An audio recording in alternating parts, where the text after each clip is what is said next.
نحمده ونصلي على رسوله الكريم اما بعد فاعوذ بالله من الشيطان الرجيم بسم الله الرحمن الرحيم رب اشرح لي صدري ويسر لي امري واحلل عقدة من لساني يفقهوا قولي۔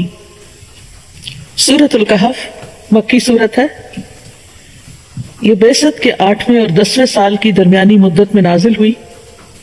سورۃ الغاشیہ کے بعد اس کی 110 آیات ہیں، 1577 کلمات ہیں، حروف کی تعداد 6360 ہے۔ اس سورت کی بہت سے فضائل بیان کیے گئے ہیں۔ رسول اللہ صلی اللہ علیہ وسلم نے فرمایا، جو شخص جمعہ کے دن سورۃ الکہف پڑھتا ہے تو 2 جمعوں کے درمیان اس کے لیے نور روشن ہو جاتا ہے، یعنی اس کو ہدایت ملتی ہے۔ یہ نور ہدایت مراد ہے اس سے، لیکن یہ نور ہدایت اسی کو ملتا ہے جو اس کو اچھی طرح سے تلاوت کر کے اس کو سمجھ کر پڑھتا ہے۔ اسی طرح رسول اللہ صلی اللہ علیہ وسلم نے فرمایا، جس نے سورۃ الکہف کی تلاوت ایسے کی جیسے وہ نازل ہوئی تو یہ اس کے لیے قیامت کے دن اس کی اقامت گاہ سے مکہ تک نور کا سبب بنے گی، اور جس نے اس سورت کی آخری 10 آیات پڑھی اور پھر دجال نکل آیا تو اسے کوئی نقصان نہ پہنچا سکے گا۔ یہ سورت سکینت نازل کرنے والی سورت ہے۔ صحیح بخاری میں آتا ہے براء ابن عازب سے، وہ کہتے ہیں کہ ایک شخص نے سورۃ الکہف پڑھی تو اس کے گھر میں بندھا ہوا ایک جانور یعنی اس کا گھوڑا بدکنے لگا۔ اس پر اس نے سلامتی کی دعا کی تو اچانک اس کے سر پر ایک ابر سایہ کیا ہوا تھا، یا جیسے ایک شینڈلیئر سا۔ اس نے نبی صلی اللہ علیہ وسلم سے اس کا ذکر کیا تو آپ نے فرمایا، اے شخص تو پڑھتا ہی رہ، کیونکہ یہ تو طمانینت اور سکینت تھی جو قرآن پڑھنے کی بدولت اتری تھی۔ ویسے تو قرآن مجید کا کوئی حصہ بھی پڑھا جائے تو اس سے اطمینان اور تسکین حاصل ہوتی ہے، لیکن خاص طور پر سورۃ الکہف، کیونکہ سورۃ الکہف میں 7 رحمتوں کا ذکر ہے، اور یوں یہ ہفتے کے 7 دنوں کے لیے کافی ہو جاتی ہیں۔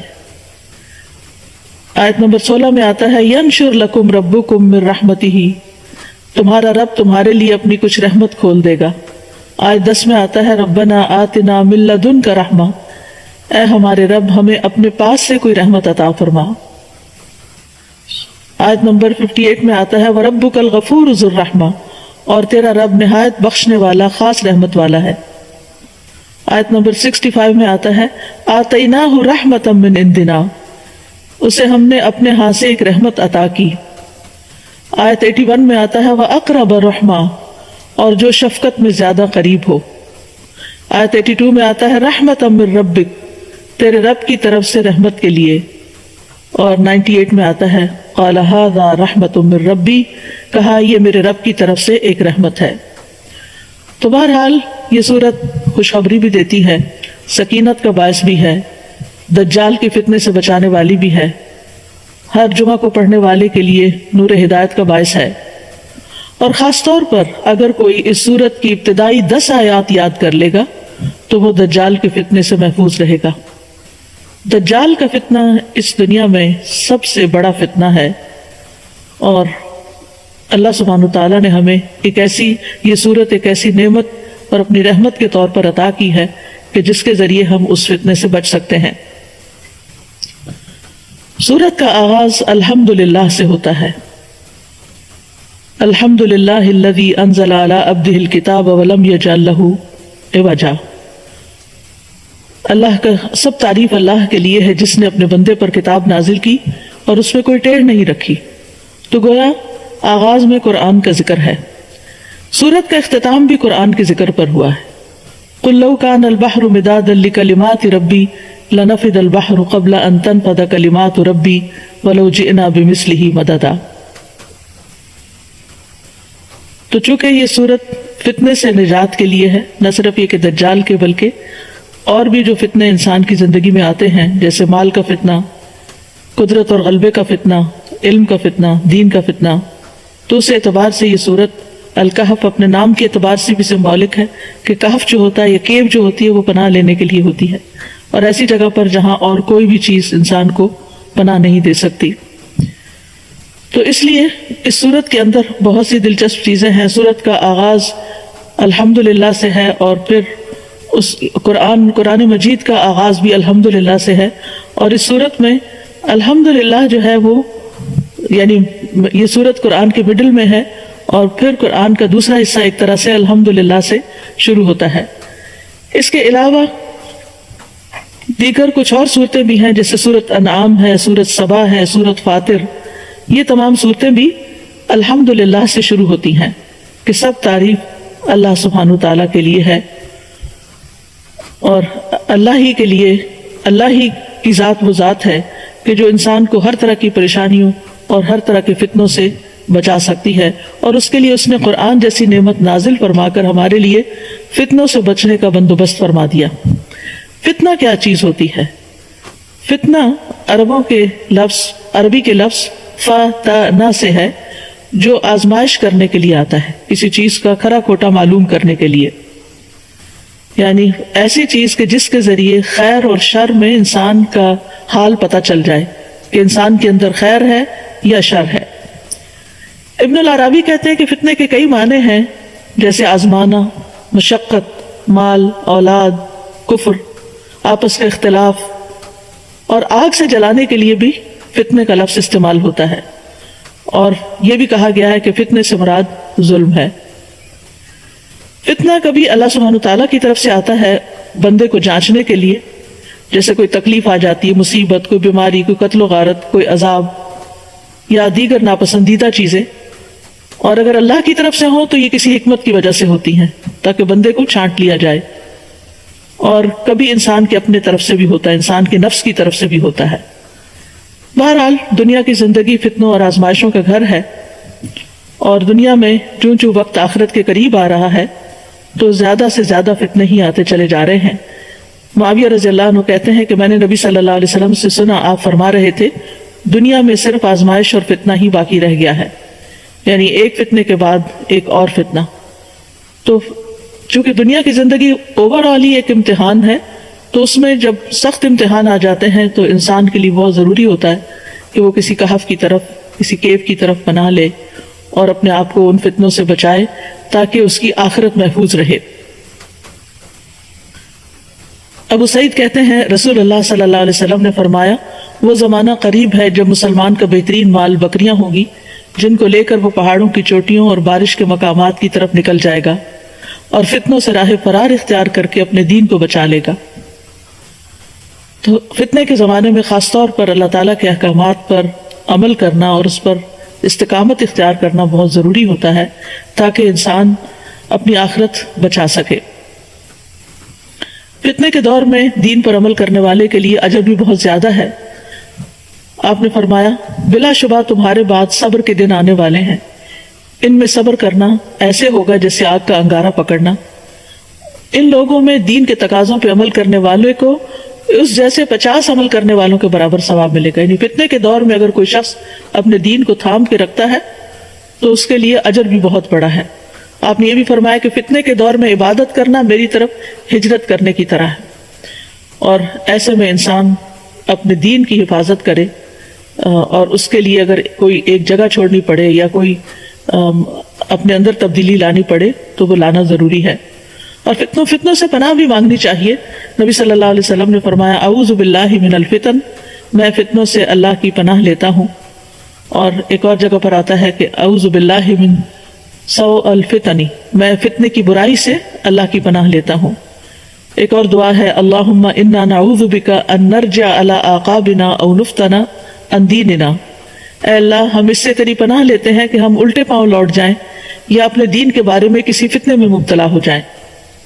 اسی طرح ایک اور دعا بھی ہے، اللہم انی اسألک عملا بالحسنات وترکا للمنکرات واذا اردت فی قوم فتنة وانا فیہم فاقبضنی الیک غیر مفتون۔ اے اللہ بے شک میں تجھ سے نیکیاں کرنے اور برائیوں کو ترک کر دینے کا سوال کرتا ہوں، اور جب تو لوگوں کو فتنے میں مبتلا کرنا چاہے اور میں وہاں موجود ہوں تو مجھے فتنے سے بچا کر اپنے پاس بلا لینا۔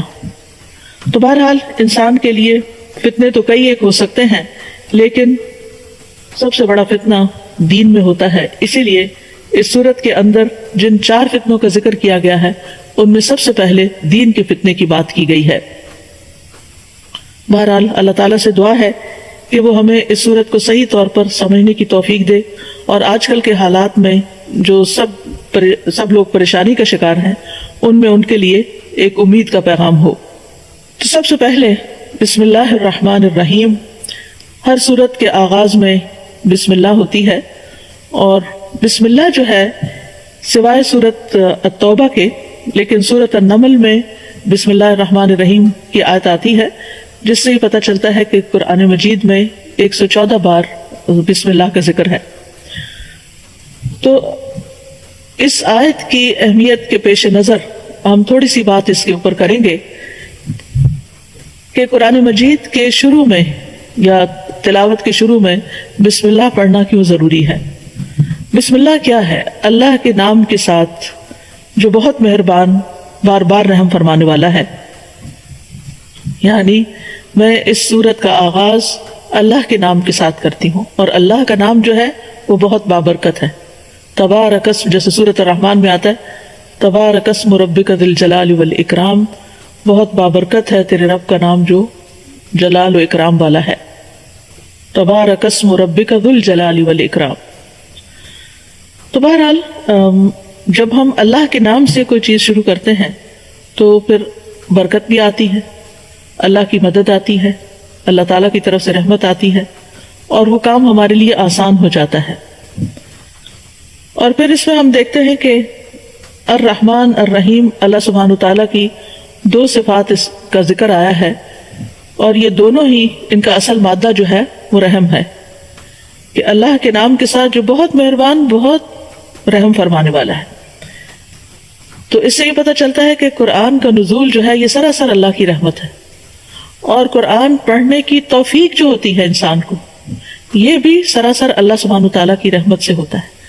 جب تک اس کی رحمت نہ ہو تو ہم نہ قرآن کو پڑھ سکتے ہیں نہ اس کو سمجھ سکتے ہیں۔ اور قرآن کا نزول جو ہے یہ بھی سراسر اللہ سبحانہ تعالیٰ کی رحمت ہی کی مینیفسٹیشن ہے۔ الرحمن علم القرآن، کہ رحمان ہے جس نے قرآن کی تعلیم دی ہے۔ تو اس میں ایک بہت اہم نقطہ یہ بھی ہے کہ جب انسان علم سیکھے یا سکھائے تو اسے اللہ کی رحمت طلب بھی کرنی چاہیے، اور دوسروں کے ساتھ بھی مہربانی کا سلوک کرنا چاہیے۔ یعنی اپنے اعتبار سے یہ کہ یہ میرے اندر کوئی تکبر نہ ہو، کیونکہ یہ جو کچھ مجھے نعمت ملی ہے قرآن سیکھنے کی یا سکھانے کی، یہ دراصل اللہ کی رحمت کی وجہ سے ہوا ہے، اس میں میرا کوئی کمال نہیں۔ اور دوسرا یہ ہے کہ جس کو آپ سکھا رہے ہوں اس کے لیے بھی آپ کے دل میں ایک شفقت اور محبت ہونی چاہیے۔ نبی صلی اللہ علیہ وسلم کے ساتھ لوگوں نے جیسا بھی سلوک کیا، مکہ کے مشرکین ہوں یا مدینہ کے منافقین ہوں، لیکن آپ نے ہمیشہ صبر اور حوصلے سے کام لیا اور اپنا کام کرتے چلے گئے، اور لوگوں کے ساتھ واقعی رحمت للعالمین بن کر ان کے ساتھ بہترین سلوک کیا۔ تو ہم میں سے جو بھی شخص قرآن کے ساتھ متعلق ہو اسے چاہیے کہ وہ لوگوں کے ساتھ رحمت کا سلوک کرے، مہربانی کا سلوک کرے۔ امام شافعی کے ایک شاگرد تھے مزنی، تو وہ اپنے ساتھ بہت سخت تھے۔ جہاں تک سیلف ڈسپلن کا تعلق تھا تو بہت ہی، یعنی تمام ان کے شاگردوں میں سے بہت سیلف ڈسپلن کے مالک اور اپنے اوپر سختی کرنے والے ہر معاملے میں۔ لیکن جب وہ لوگوں کے ساتھ معاملہ کرتے تھے، اپنے طالب علموں کے ساتھ، اپنے شاگردوں کے ساتھ، تو ان کے ساتھ بہت شفقت کا سلوک کرتے تھے، اور خاص طور پر فتویٰ دینے میں بہت لوگوں کے لیے ایز تلاش کرتے تھے، مشکل نہیں پیدا کرتے تھے۔ اور نبی صلی اللہ علیہ وسلم کی تعلیم بھی یہی ہے کہ یسروا ولا تعسروا، آسانی پیدا کرو اور مشکل پیدا نہ کرو۔ تو لوگوں کو جب دین سکھایا جائے تو ان کے لیے آسانیاں پیدا کی جائیں۔ تو بسم اللہ الرحمن الرحیم، اللہ کے نام کے ساتھ ہم آغاز کر رہے ہیں، اس امید کے ساتھ کہ اللہ سبحانہ تعالی ہم پر اپنی رحمت فرمائے گا اور اپنی مہربانیاں ہم پر عام کرے گا، دنیا میں بھی اور آخرت میں بھی۔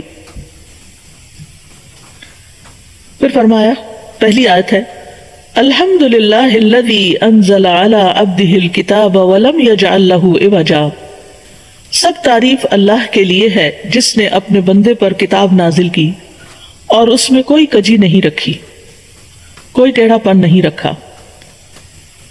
تو سورت کا آغاز الحمدللہ سے ہوتا ہے، اور الحمدللہ کا لفظ جو ہے حمد کا مطلب ہے محبت اور تعظیم کے ساتھ جس کی تعریف کی جا رہی ہے اس کا مکمل وصف بیان کرنا، یعنی ایسی تعریف جس میں محبت ہو اور تعظیم ہو، کیونکہ تعریف کے لیے مدح کا لفظ بھی آتا ہے، اور ضروری نہیں ہوتا کہ مدح کے اندر واقعی کسی کے لیے محبت بھی ہو اور تعظیم بھی ہو۔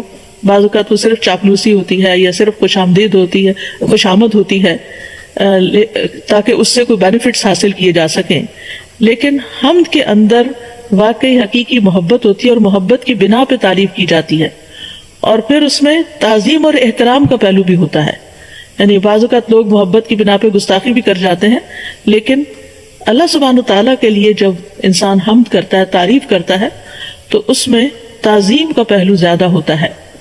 اور پھر یہ ہے کہ اسی طرح شکر کا لفظ بھی استعمال کیا جاتا ہے، اور شکر میں وہ تعریف ہوتی ہے جب کوئی ہم پر احسان کرتا ہے، لیکن اللہ سبحانہ تعالیٰ تو وما بکم من نعمت فمن اللہ، جتنی بھی نعمتیں ہمارے پاس ہیں وہ سب کی سب اللہ سبحانہ تعالیٰ کی طرف سے ہیں، اور اس بنا پر کہ اللہ سبحانہ تعالیٰ اپنی ذات، اپنی صفات، اپنے افعال میں کامل ہے، تو تعریف اللہ ہی کی ہے۔ جہاں تک بندوں کی تعریف کا تعلق ہے تو بندے تعریف ڈیزرو نہیں کرتے، کیونکہ بندے جو ہیں ان میں کمال نہیں ہے۔ اگر کوئی ایک کام اچھا کریں گے تو 10 اس میں غلطیاں بھی ہوں گی۔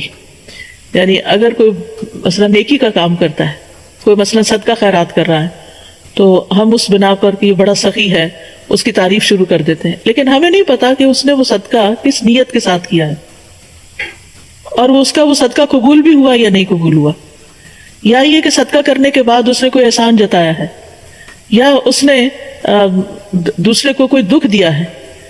تو اب ہم تو صرف ایک ظاہری صورت دیکھ رہے ہیں کہ فلاں نے اتنا لوگوں میں تقسیم کیا یا بانٹا یا دیا یا اللہ کی راہ میں دیا، لیکن یہ کامل وصف نہیں ہے اس کے اندر اس کی نیت کی خرابی بھی ہو سکتی ہے، اور اس میں اذیت بھی ہو سکتی ہے، یا کوئی اور مشکل بھی آ سکتی ہے۔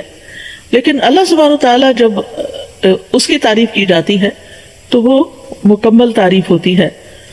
تو الحمد للہ، تعریف اللہ کے لیے ہے۔ یہ جو لام ہے للہ میں، یہ لام جو ہے یہ اختصاص کا بھی ہے اور استحقاق کا بھی ہے۔ استحقاق کا مطلب یہ ہے کہ اللہ سبحانہ تعالیٰ ہی حقدار ہے، اور حمد اللہ ہی کے ساتھ خاص ہے، بندوں کی حمد نہیں ہو سکتی۔ اسی لیے آپ دیکھیں نا کہ جب کسی شاعر کو کسی بادشاہ کی تعریف لکھنی ہوتی ہے تو اس کو کیا کہتے ہیں؟ مدح۔ اسی طرح رسول اللہ صلی اللہ علیہ وسلم کی جب نعت لکھی جاتی ہے تو اس کو بھی مدح الرسول کہتے ہیں، حمد الرسول نہیں کہتے۔ ہم صرف اللہ کے لیے، الحمد للہ، کہ تعریف صرف اور صرف اللہ کے لیے ہے۔ اور پھر ال جو شروع میں آیا ہے، سب تعریف یعنی مکمل، ال استغراق کا، یعنی استغراق نہیں کہ پوری طرح انکمپس کیا ہوا، کہ مکمل تعریف جو ہے اور کامل تعریف جو ہے وہ اللہ سبحانہ تعالیٰ ہی کے لیے ہے۔ تو للہ ہی اللہ کے لیے خاص بھی ہے، اور لام کے وجہ سے اللہ تعالیٰ اس کا حقدار بھی ہے، یعنی حق اسی کا ہے کہ اس کی تعریف کی جائے، کیونکہ جو کچھ اس نے کیا ہے اس کے علاوہ کسی اور نے نہیں کیا۔ اور پھر الحمدللہ کہنا جو ہے وہ میزان کو بھر دیتا ہے۔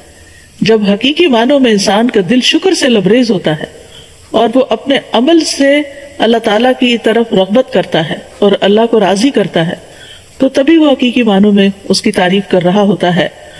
تو اللہ سبحانہ تعالیٰ کو اپنی تعریف بہت پسند ہے، کیونکہ وہ تعریف کا حقدار ہے۔ بندے بھی اپنی تعریف پسند کرتے ہیں، لیکن بہت دفعہ ایسا ہوتا ہے کہ انہوں نے جو کام نہیں کیا ہوتا اس میں بھی چاہتے ہیں، وَيُحِبُّونَ أَن يُحْمَدُوا بِمَا لَمْ يَفْعَلُوا، کہ اس میں بھی ان کی تعریف ہو جائے جو انہوں نے کیا ہی نہیں۔ اور اگر وہ چھوٹا سا بھی کوئی کام کرتے ہیں تو تعریف کا طلب کرتے ہیں اور تعریف سننا پسند کرتے ہیں، جبکہ بندے اس کے نہ حقدار ہیں اور نہ ہی ان کے لیے تعریف خاص ہے۔ تو اللہ سبحانہ تعالیٰ ہمیں یہاں پر یہ سکھا رہے ہیں کہ ہم جب اللہ کی کسی نعمت کا ذکر کریں تو ہم اس کی تعریف کے ساتھ کریں. جیسے اگر اپنی بھی کوئی ہم پر بھی کوئی نعمت ہے ہماری ذات پر اللہ تعالیٰ کی، ہماری صحت اچھی ہے، ہمارا دماغ کام کرتا ہے، ہم دیکھ سکتے ہیں، ہم سن سکتے ہیں، ہم بول سکتے ہیں، تو ہمیں الحمدللہ کہہ کر بات شروع کرنی چاہیے، یا نعمت کا ذکر کرنے کے بعد الحمدللہ کہنا چاہیے.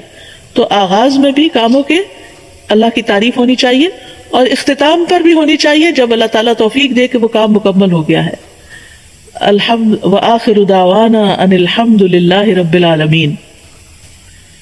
اور اللہ سبحانہ تعالیٰ اپنے کاموں کی ابتدا بھی اور اختتام پر بھی اپنی ذات کی تعریف کرتا ہے. وَلِلَّهِ الْحَمْدُ فِي السَّمَاوَاتِ وَالْأَرْضِ وَلَهُ الْكِبْرِيَاءُ کہ سب تعریف اللہ ہی کے لیے ہے، آسمانوں میں بھی اور زمین میں بھی، کیونکہ وہی دراصل حقدار ہے. اور اسی طرح یہ ہے کہ دنیا میں بھی اللہ تعالیٰ کی تعریف ہے اور آخرت میں بھی. سورۃ القصص میں آتا ہے وَهُوَ اللَّهُ لَا إِلَٰهَ إِلَّا هُوَ لَهُ الْحَمْدُ فِي الْأُولَىٰ وَالْآخِرَةِ وَلَهُ الْحُكْمُ وَإِلَيْهِ تُرْجَعُونَ. اور وہی اللہ ہے جس کے سوا کوئی معبود نہیں، اسی کے لیے دنیا اور آخرت میں سب تعریف ہے، اور اسی کے لیے حکم ہے، اور اسی کی طرف تم لوٹائے جاؤ گے. یعنی حمد فی الاولی والآخرہ، اول بھی اور آخر بھی اسی کی تعریف. اسی طرح نبی صلی اللہ علیہ وسلم اللہ تعالیٰ کی تعریف اس طرح کیا کرتے تھے، خاص طور پر رکوع سے سر اٹھانے کے بعد ربنا ولک الحمد حمدن کثیرا طیبا مبارکن. تو ایک صحابی نے کہی تھی جس کو آپ نے اپریشیٹ کیا تھا کہ اس کو 30 فرشتے اٹھانے کے لیے آئے ہیں اس کا اجر. اور حمدن کثیرا طیبا مبارکن فی کے علاوہ جو آپ فرماتے تھے کہ اللہم لک الحمد ملء السماوات وملء الارض وملء ما شئت من شیء بعد. اے اللہ تیرے ہی لیے ہر قسم کی تعریف ہے جس سے کہ آسمان بھر جائیں اور زمین بھر جائے. کتنی خوبصورت تعریف ہے کہ اتنی تعریف کہ جس سے آسمان بھر جائے اور زمین بھر جائے، اور اس کے بعد ہر وہ چیز جسے تو چاہے وہ بھر جائے. یعنی اللہ ہونا یہ چاہیے کہ بندہ اتنی اللہ کی تعریف کرے کہ دل بھرے ہی نہ، اور پھر وہ بے اختیار پکار اٹھے کہ یا اللہ تیری اتنی تعریف جس سے سارے آسمان بھر جائے اور ساری زمین بھر جائے، اور اس کے بعد جو چاہے تو اس کو بھی بھر دے. تو ایک دفعہ دل سے الحمدللہ کہنا میزان کو بھر دیتا ہے. یعنی اللہ سبحانہ وتعالیٰ اتنا راضی ہوتا ہے اس بندے سے کہ جو اللہ کی تعریف کرتا ہے کہ اس کا نیکیوں کا پلڑا جو ہے وہ جھک جاتا ہے. اور اسی لیے ہمیں ساری نعمتوں پر اللہ تعالیٰ کی تعریف کرتے رہنا چاہیے، لیکن خاص طور پر یہاں پر جس چیز کا ذکر ہو رہا ہے کہ کس چیز پر اللہ کی تعریف ہے، الذی انزل علی عبدہ الکتاب، کہ جس نے اپنے بندے پر کتاب نازل کی. یعنی اللہ کی تعریف کہ اس نے کتاب نازل کی. انزل ینزل انزال ہوتا ہے اوپر سے نیچے کسی چیز کو لانا. تو اس سے یہ پتہ چلتا ہے کہ اللہ سبحانہ وتعالیٰ اوپر ہے، وہ ہمارے اندر نہیں ہے، وہ ہم سے نیچے نہیں ہے، اور وہ کہاں ہے؟ وہ اوپر ہے. الرحمن علی العرش استوى. تو الحمدللہ الذی انزل علی عبدہ اپنے بندے پر. اپنے بندے سے مراد یہاں محمد صلی اللہ علیہ وسلم ہے. یعنی وہ اللہ کے بیٹے نہیں ہیں، وہ اللہ کے بندے ہیں. اور یہ جو بندگی کی بات ہے یہ ایک اللہ کے بندے کے لیے سب سے زیادہ خوشی کی بات ہے. یعنی عبد کا لفظ جو ہے یہ بندے کی شان بیان کرتا ہے. علوب جو ہے وہ اللہ کے لیے ہے اور بندگی جو ہے وہ بندے کے لیے.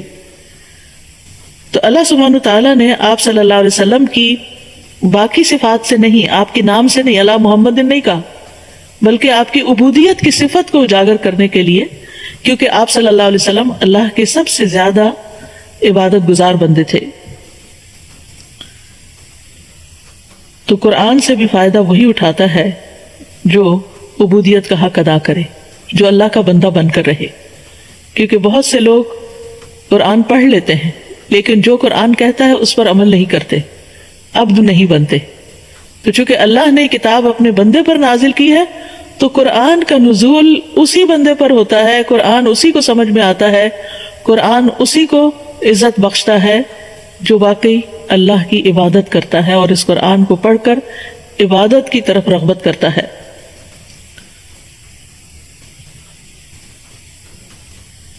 تو یہاں اس شبہ کا بھی ازالہ کر دیا گیا کہ اللہ نے بندے پر کتاب نازل کی ہے، جبریل علیہ السلام نے نہیں اس کو بنایا، یا انہوں نے نہیں گھڑا، یا نبی صلی اللہ علیہ وسلم نے خود سے اس کو نہیں گھڑا، بلکہ اللہ سبحانہ تعالیٰ کی طرف سے یہ کتاب آئی ہے۔ اور کتاب سے مراد تو قرآن مجید ہے، لیکن کتاب کا لفظ جو ہے یہ کتب سے ہے، جس کا مطلب ہوتا ہے جمع کرنا۔ تو قرآن جو ہے یہ جمع کیا گیا ہے، حروف سے الفاظ، الفاظ سے آیات، کلمات اور آیات سے صورتیں، اور پھر نبی صلی اللہ علیہ وسلم نے جس طرح لکھوایا اس طرح لکھا گیا۔ تو آپ صلی اللہ علیہ وسلم کے پاس بہت سے رائٹرز بھی تھے۔ جب قرآن کا کچھ حصہ نازل ہوتا تھا تو آپ لکھنے کے لیے کسی نہ کسی کاتب کو بلاتے تھے اور پھر آپ ان کو لکھوا دیتے تھے۔ تو اس سے یہ بھی پتہ چلتا ہے کہ یہ کتاب اللہ کا کلام تو ہے، لیکن یہ ڈاکیومنٹڈ ہے، لکھوایا گیا ہے، اور نبی صلی اللہ علیہ وسلم نے ساتھ کے ساتھ اس کو لکھوایا۔ وَلَمْ يَجْعَلْ لَهُ عِوَجًا، اور اس کے لیے یعنی اس کتاب کے اندر کوئی ٹیڑھا پن نہیں رکھا، نہ معنی کے اعتبار سے، نہ سٹرکچر کے اعتبار سے، نہ احکام کے اعتبار سے، اور نہ ہی کسی اور یعنی اس کی تعلیمات یا احکامات کے اعتبار سے کوئی عوج نہیں رکھی۔ ایک ہوتا ہے عوج اور ایک ہوتا ہے عوج۔ عوج کہتے ہیں وہ ٹیڑھا پن جو آنکھ سے بسہولت دیکھا جا سکے، مثلا لکڑی وغیرہ کا یا کسی لوہے کی تار کا ٹیڑھا پن۔ اور عوج کہتے ہیں معانی میں کجی، یعنی معنی کے اندر کوئی ٹیڑھا پن نہیں رکھا، کوئی اس میں تناقض نہیں، کنٹراڈکشن نہیں، کوئی لہو و لعب نہیں، کوئی ابس بیکار بات نہیں، کوئی جھوٹ نہیں۔ تو اللہ سبحانہ وتعالیٰ نے اس کتاب کو ان ساری چیزوں سے پاک کر دیا۔ وَلَمْ يَجْعَلْ لَهُ عِوَجًا، کہ اس میں کوئی عوج، کوئی ٹیڑھا پن نہیں رکھا۔ یہ بھی اللہ سبحانہ وتعالیٰ نے اس کتاب کی تعریف بیان کی ہے، اور اس کتاب کو ہر طرح کی خامی اور کمزوری سے پاک بتایا ہے۔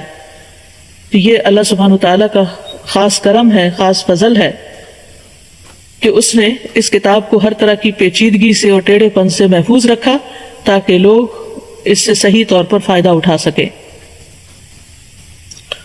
اور اس کے کئی ایک نام ہیں۔ بعض علماء نے ایک قرآن مجید کے 97 نام جمع کیے ہیں کہ اس کے مختلف نام ہیں، اور اس کو کتاب یعنی کہ رحمت بھی کہا گیا، نور بھی کہا گیا ہے، ہدایت بھی کہا گیا ہے، اسی طرح کتاب عزیز کہا گیا، کتاب کریم کہا گیا ہے، کتاب یعنی کہ مختلف نام ہیں جو قرآن پاک کے اندر آتے ہیں۔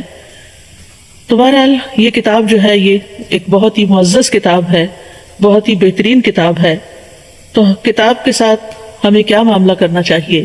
وہی جو نبی صلی اللہ علیہ وسلم نے کیا، اور وہ کیا تھا کہ آپ نے اس کو پڑھا بھی، اس کو لکھوایا بھی، اس کو یاد بھی کیا، اس کو سنایا بھی، اس پہ غور و فکر بھی کیا، اس کے معنی بھی بیان کیے، اور انزلنا الیک الذکر لتبین للناس ما نزل الیہم، اور اس پر عمل کیا، عبودیت اختیار کی۔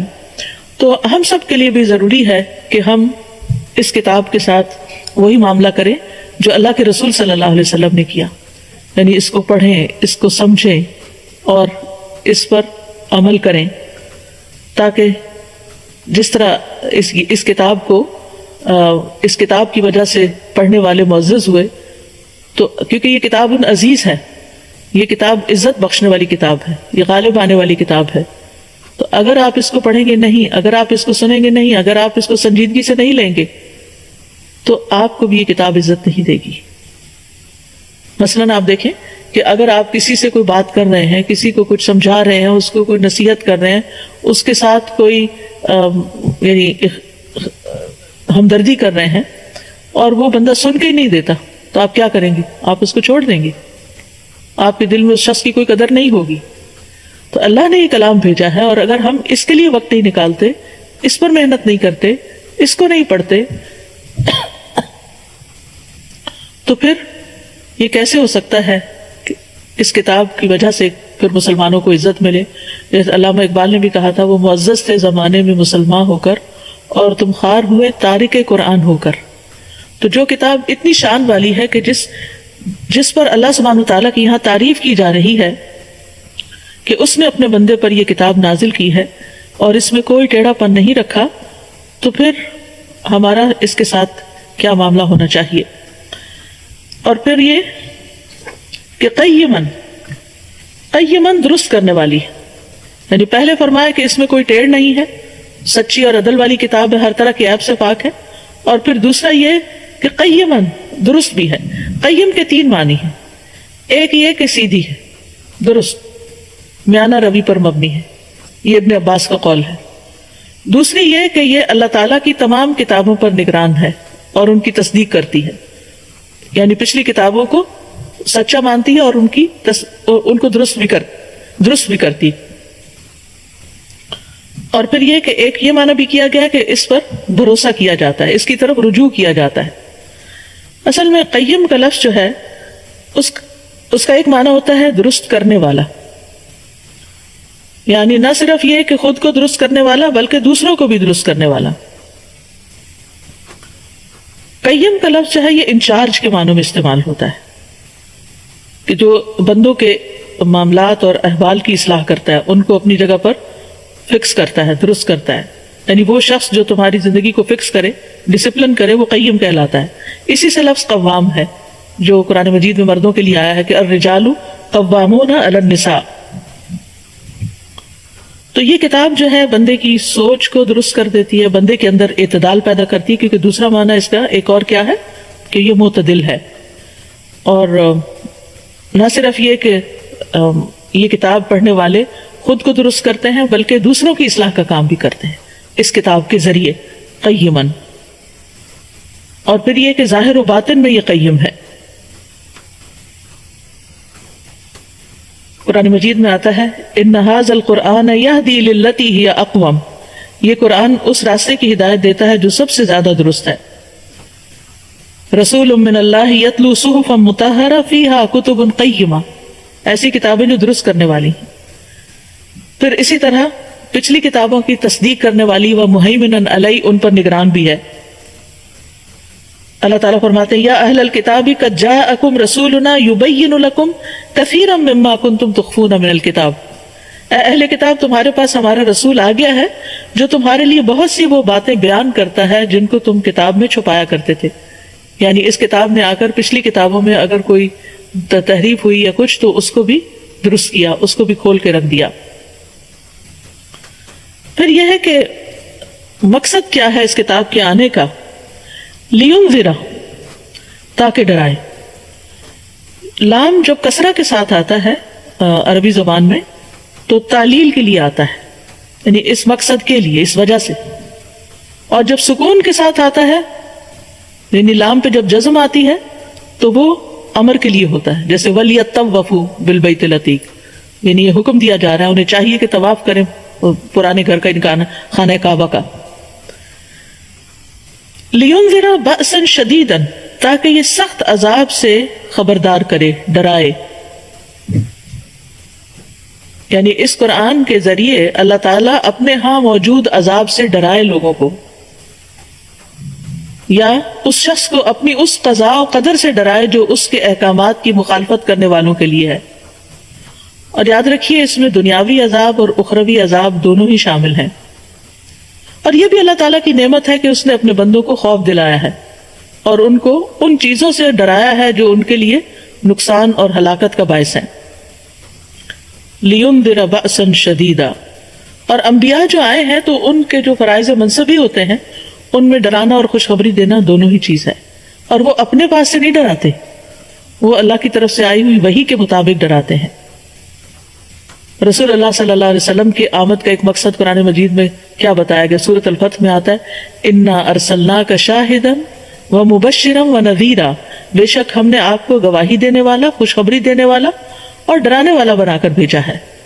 تو قیما لینذر بأسا شدیدا من لدنہ، اچھا اگر اس میں بأسا شدیدا جو ہے یہ عذاب کے لیے استعمال ہوا ہے اور یہ نکرہ آ رہا ہے، جب نکرہ آ رہا ہے تو اس کا مطلب کیا، نکرہ کا مطلب کیا ہے کہ کوئی بھی کسی بھی طرح کا عذاب دنیا میں یا آخرت میں، جیسے دنیا میں مختلف طرح کی جو تکلیفیں آتی ہیں انسان پر، بأس جو ہے یہ تکلیف کے لیے بھی استعمال ہوتا ہے، صرف عذاب ہی کے معنوں میں نہیں آتا۔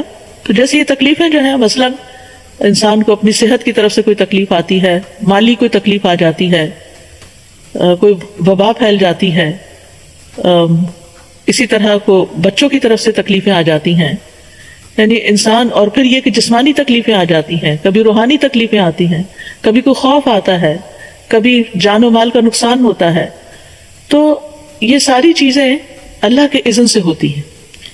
لِيُنذِرَ بَأْسًا شَدِيدًا مِّن لَّدُنْهُ، اس کی طرف سے آئیے، یعنی جو بھی آ رہا ہے تمہاری زندگی میں یہ اللہ کے اذن سے آ رہا ہے، اللہ کی طرف سے آ رہا ہے، اور اس پر اس نے تمہیں خبردار بھی کیا ہے کہ اگر تم نافرمانیاں کرو گے تو وہ تمہیں دنیا میں بھی پکڑ سکتا ہے،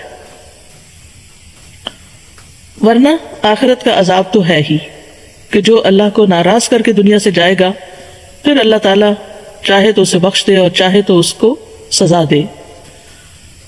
اور پھر یہ کہ یہ ایک عمومی بات کی گئی مِن لَدُنْهُ، یعنی عمومی طور پر کسی بھی طرح کا. وَيُبَشِّرَ الْمُؤْمِنِينَ، اور خوشخبری دیتا ہے مومنوں کو، الَّذِينَ يَعْمَلُونَ الصَّالِحَاتِ، وہ جو نیک عمل کرتے ہیں. کس بات کی خوشخبری؟ أَنَّ لَهُمْ أَجْرًا حَسَنًا، کہ ان کے لیے بہترین اجر ہے، ان کے لیے بہت ہی عمدہ اجر ہے، ہر طرح کی بھلائی ہے. حسنا، اگر ان کو دنیا میں کوئی تکلیف بھی آتی، کیونکہ جب کوئی تکلیف آتی ہے، کوئی بیماری آتی ہے، کوئی مالی تنگی آتی ہے یا جانوں کا نقصان ہوتا ہے، تو مومن کے حق میں اگرچہ تکلیف ہوتی ہے لیکن اس کے حق میں پھر بھی خیر ہوتی ہے اس میں، اور غیر مومن کے حق میں وہ عذاب ہوتی ہے، کیونکہ وہ اس کا مقصد نہیں سمجھ رہا ہوتا، وہ اس کی بنا پہ اللہ سے ناراض ہو جاتا ہے. تو یہاں پر خوش کر دینے والی ہے، کس کو؟ مومنوں کو. مومنوں کو کون ہے مومن؟ جو دل سے بھی ایمان لائے، زبان سے بھی اقرار کرے اور عمل سے اس کی تصدیق کرے. اصل میں ایمان کا لفظ جو ہے یہ تصدیق جازم کے لیے ہے، ایبسولوٹ بلیف، یعنی پوری طرح پکی طرح کسی چیز کی تصدیق کرنا. اور کون سی چیزیں ان میں؟ اللہ کے بارے، اللہ پر ایمان لانے والے، ملائکہ پر، کتب پر، رسل پر، یوم آخرت پر، تقدیر پر، اچھی اور بری اس کی. الذین یعملون الصالحات، لیکن یہ خوشخبری کس کے لیے؟ خوش کرنے والی خبر کس کے لیے ہے؟ جو نیک عمل کرتے ہوں. پیچھے آپ نے دیکھا انذار کس کے لیے ہے یہ نہیں بتایا، عام ہے، یعنی اس میں مومن کافر سبھی ہو سکتے ہیں، اللہ کی نافرمانی کرنے والے چاہے کسی بھی لیول پر ہوں، سب کے لیے انذار ہے، عمومی بات کی گئی ہے. لیکن خوشخبری کے لیے شرط لگا دی گئی، عمومی خوشخبری نہیں ہے.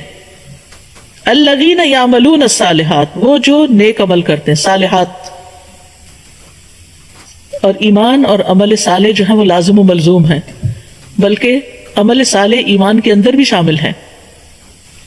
اور عمل صالح کے لیے سب سے پہلی شرط جو ہے وہ اخلاص ہے، اس طرح سے کہ انسان اپنے عمل میں اللہ کی رضا اور آخرت کے گھر کے سوا کوئی مقصد نہ رکھے اپنے دل میں.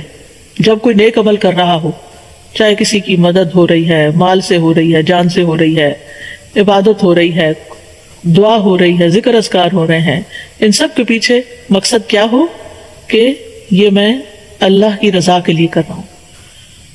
اب آپ سوچ سکتا کہ آپ کے ذہن میں سوال یہ آ رہا ہو کہ کیا پھر کسی خاص مقصد یا تکلیف کو دور کرنے کے لیے دعا نہیں کرنی چاہیے؟ ضرور دعا کرنی چاہیے، اور اللہ سبحانہ وتعالیٰ دعا کرنے کو پسند کرتا ہے. تو جب اللہ تعالیٰ کو ہم دعا کے ذریعے اللہ کو راضی کریں گے تو پھر اللہ کی رحمت بھی آئے گی، اللہ کی مدد بھی آئے گی، تکلیف بھی دور ہوگی.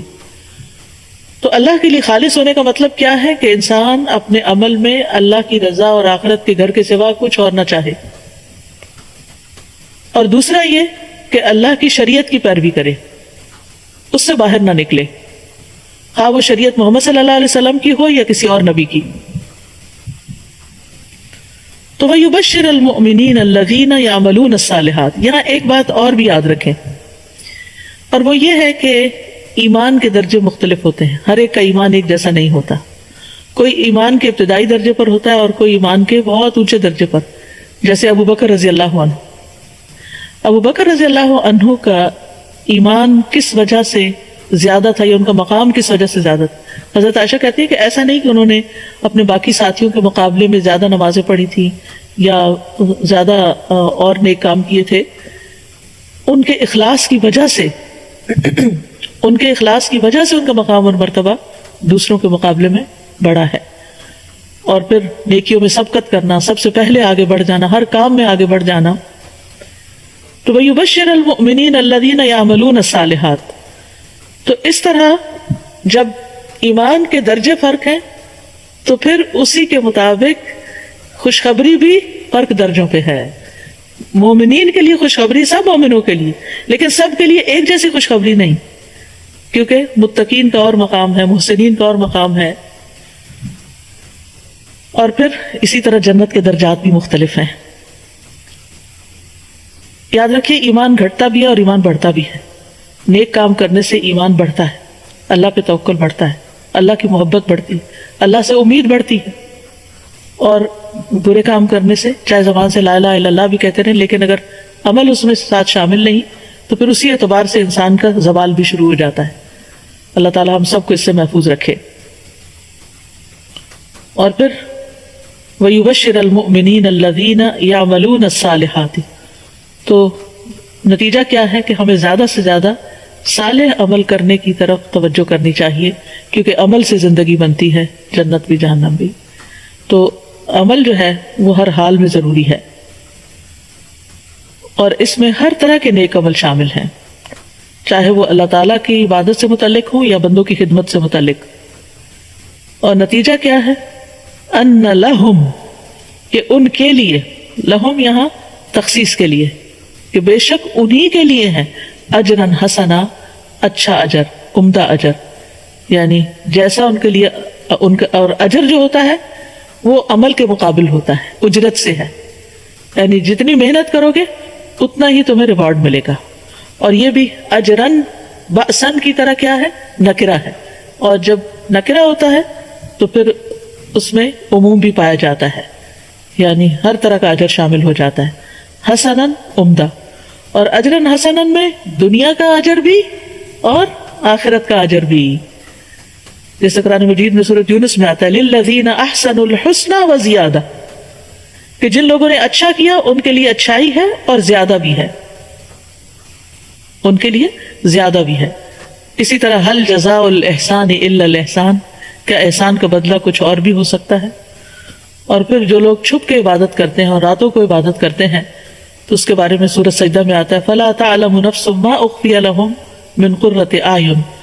تو کوئی شخص نہیں جانتا کہ ان کے لیے آنکھوں کی ٹھنڈک میں سے کیا کچھ چھپا کے رکھا گیا ہے. لیکن یہ آنکھوں کی ٹھنڈک جنت میں کس کے لیے ہے؟ جس کے لیے دنیا میں اس کی نماز آنکھوں کی ٹھنڈک ہے، اور خاص طور پر رات کی عبادت کو وہ انجوائے کرتا ہے اور اس میں اخلاص ہوتا ہے، اللہ تعالیٰ کی رضا کے لیے وہ کرتا ہے. اب سوال یہ پیدا ہوتا ہے کہ یہ انذار کیوں اور تبشیر کیوں؟ اور یہاں ہم دونوں کا ایک بہترین کمبینیشن دیکھتے ہیں پورے قرآن کی طرح، کہ جہاں ڈرانے کی بات ہے وہ وہیں پر خوشخبری کی بات بھی آ جاتی ہے. تو یہاں ڈرایا کیوں کیا؟ اللہ سبحانہ وتعالیٰ ڈراتے کیوں ہیں؟ کیونکہ کچھ لوگ ایسے ہوتے ہیں کہ جو کہتے ہیں کہ دین میں ڈرایا نہیں کریں، ڈرانا جو ہے اس کی وجہ سے لوگ جو ہے وہ دین سے بھاگ جائیں گے. نہیں، بیلنس رکھنا چاہیے. کچھ شخصیتیں ایسی ہوتی ہیں، کچھ لوگ ایسے ہوتے ہیں کہ جو ڈر کے نیک عمل کرتے ہیں، اور کچھ لوگ ایسے ہوتے ہیں جو کسی خوشخبری کی وجہ سے. بہرحال دونوں ہی چیزیں ہیں، اور دونوں، یعنی یہ نہیں کہ ڈر زیادہ اور خوشخبری کم. جو لوگ برے کام کر رہے ہیں ان کو ڈرنا ہی چاہیے، اور جو اچھے کام کر رہے ہیں ان کو ہوپ بھی رکھنی چاہیے، یعنی ان کو اچھی امید بھی رکھنی چاہیے. تو آپ دیکھیے کہ ان دو آیتوں کے اندر توحید، رسالت، آخرت، ایمان کے جو بنیادی ارکان ہیں ان کا ذکر ملتا ہے. اور پھر اسی طرح اللہ تعالیٰ کی محبت، خوف اور رجا، یہ تینوں چیزوں کا ذکر ہے. محبت کس بات پر؟ الحمدللہ میں محبت کی وجہ سے ہم تعریف کرتے ہیں اللہ کی، کیونکہ اس نے اپنے بندے پر کتاب نازل کی اور ہمیں کتاب کے ذریعے ہدایت دی. اور پھر خوف وَيُنذِرَ الَّذِينَ قَيِّمًا لِيُنذِرَ بَأْسًا شَدِيدًا، اور رجا وَيُبَشِّرَ الْمُؤْمِنِينَ. تو یہ قرآن کا اعجاز ہے کہ اس میں چند لفظوں کے اندر بہت بڑے بڑے معنی رکھ دیے گئے ہیں، اور اسی لیے اس کو غور و فکر سے پڑھنا چاہیے، تدبر کے ساتھ پڑھنا چاہیے. تاکہ اس کے چھپے پہلو بھی ہمارے سامنے آ سکیں. ماکثین فیہ ابدا، وہ اس میں ہمیشہ رہنے والے ہیں، یعنی جنت کی طرف اشارہ ہے کہ جنت میں ہمیشہ باقی رہیں گے، جس کی کوئی انتہا نہیں، وہ کبھی ختم نہ ہوگی، ہمیشہ وہیں ٹھہریں گے. نہ وہاں بیماری ہوگی، نہ موت ہوگی، نہ بھوک ہوگی، نہ پیاس ہوگی، نہ گرمی ہوگی، نہ سردی ہوگی. ہر چیز پرفیکٹ ہوگی، ہر چیز کامل ہوگی. اور پھر سب سے بڑی بات یہ کہ وہ ہمیشہ ہمیشہ کے لیے ہوگی. ماکثین فیہ ابدا، وہ اس میں ہمیشہ رہنے والے ہیں، جو لذتیں اور نعمتیں کبھی ختم نہ ہوں گی. والآخرۃ خیر و ابقی، آخرت بہتر بھی ہے اور ہمیشہ باقی رہنے والی بھی ہے. اللہ سبحانہ وتعالیٰ کا کتنا بڑا فضل اور انعام اور اکرام ہے کہ اس نے نہ صرف یہ کہ قرآن اتارا، بلکہ ہمیں اس کو پڑھنے اور اس کو سمجھنے کی بھی توفیق عطا فرمائی. اور اس خوف و ہراس کے وقت میں، اس پریشانی کے وقت میں، جبکہ ہر شخص دوسرے سے خوف محسوس کرتا ہے کہ کہیں اس کی طرف سے بیماری ہماری طرف نہ آ جائے، اس میں قرآن ایک بہت بڑا سہارا ہے. اور مختلف طرح کی افواہوں اور کچھ سچی خبروں اور کچھ جھوٹی خبروں پر جس طرح انسان کو پشیمانی اور پریشانی ہوتی ہے اور وہ دل کے اندر اتر جاتی ہے، جس سے اس کے سارے معمولات، حتیٰ کہ اس کی سوچ، اس کے خیال، اس کی کھانا پینا، ہر چیز متاثر ہو کے رہ جاتی ہے. ایسے میں جب انسان قرآن پڑھتا ہے تو اس میں اللہ سبحانہ وتعالیٰ ایک خوف دیتے ہیں. اور کنکلوژن اس ساری بات کا یہ ہے کہ ہمیں فوکس عمل صالح پہ کرنا چاہیے. اور قیم یہ کتاب درست کر دیتی ہے، یعنی اگر ہم اس کو پڑھیں گے تو ہمارے اندر کے بھی بل پیج جو ہیں، یا ہمارے اندر کے جو خرابیاں ہیں، نفس کی خرابیاں ہو گئی، یا سوچ کی خرابیاں ہو گئی، یا عقیدے کی خرابی، یا عمل کی خرابی، اس کو بھی فکس کرنے والی.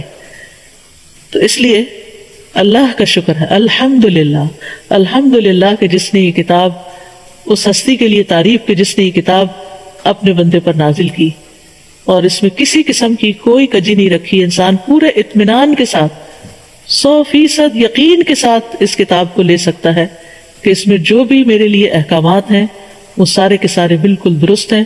نہ صرف یہ کہ درست ہیں بلکہ درست کرنے والے بھی ہیں. جن چیزوں کی یعنی یہ کتاب جن چیزوں کا حکم دیتی ہے اور جن خبروں سے یہ آگاہ کرتی ہے، وہ انسان کے دل کے اندر ایمان پیدا کر دیتے ہیں اور انسان کی عقل کو جلا بخشتے ہیں. خواہ وہ اللہ سبحانہ وتعالیٰ کے نام ہو، یا اس کے افعال کے بارے میں خبر ہو، یا گزرے ہوئے اور آئندہ کے حالات کے بارے میں کوئی خبر ہو، تو یہ تمام چیزیں انسان کو ایک اطمینان بخشتی ہیں. یہ کتاب انسان کا تزکیہ کرتی ہے اور اس کے ساتھ ساتھ ڈراتی بھی ہے، خوف بھی دلاتی ہے اور خوشخبری بھی دیتی ہے. اور پھر بہترین اجر کی بشارت ہے کہ جس سے انسان کے دل کو خوشی حاصل ہو، اس کا نفس خوش ہو جائے اور اس کی روح کو ایک فرحت اور مسرت جو ہے وہ میسر آئے. تو یہ عمومی طور پر سب انسانوں کے لیے تھی، اب یہ انذار و تبشیر. لیکن اب خاص طور پر وَيُنذِرَ الَّذِينَ قَالُوا اتَّخَذَ اللَّهُ وَلَدًا، اور ان لوگوں کو ڈرائے جنہوں نے کہا کہ اللہ نے کوئی اولاد بنا رکھی ہے. یعنی اسپیسیفکلی یہ کتاب ان لوگوں کے لیے انذار ہے جو اللہ کا بیٹا بتاتے ہیں. جب تاریخ کا مطالعہ کرتے ہیں تو مختلف طریقے سے اللہ کی اولاد گھڑی گئی. مثلا مشرکین عرب نے ملائکہ کو اللہ کی بیٹیاں قرار دیا. وَاتَّخَذَ مِنَ الْمَلَائِكَةِ إِنَاثًا